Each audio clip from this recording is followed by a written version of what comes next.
यहूदियों का अविश्वास में से।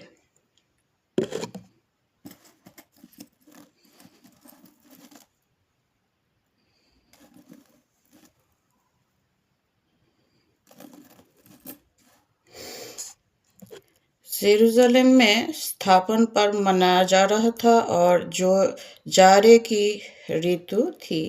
यीशु मंदिर में सुलेमान के ओसारे में टहल रहा था। तब यहूदियों ने उसे आ घेरा और पूछा, तू हमारे मन को कब तक दुविधा में रखेगा? यदि तू मसीह है तो हमसे साफ साफ कह दे। यीशु ने उन्हें उत्तर दिया, मैंने तुमसे कह दिया पर तुम विश्वास करते ही नहीं। जो काम मैं अपने पिता के नाम से करता हूँ वही मेरे गवाह है, परंतु तुम इसलिए विश्वास नहीं करते क्योंकि मेरी भेड़ों में से नहीं हो।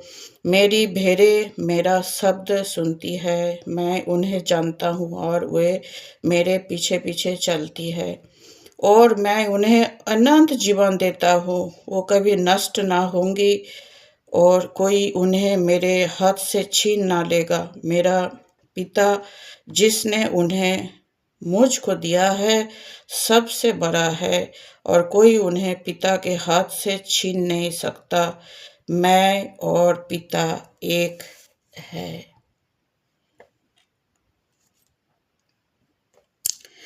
यहूदियों ने उस पर पथराव करने को फिर पत्थर उठाए। इस पर यीशु ने उनसे कहा, मैंने तुम्हें अपने पिता की ओर से बहुत से भले काम दिखाए हैं। उनमें से किस काम के लिए तुझ मुझ पर पथराव करते हो?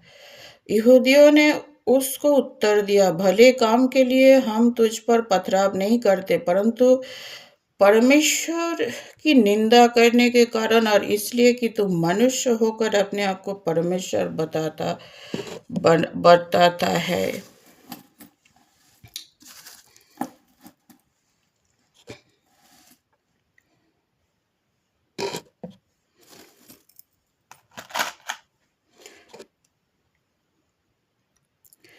यीशु ने उन्हें उत्तर दिया, क्या तुम्हारी व्यवस्था में नहीं लिखा है, मैंने कहा तुम ईश्वर हो?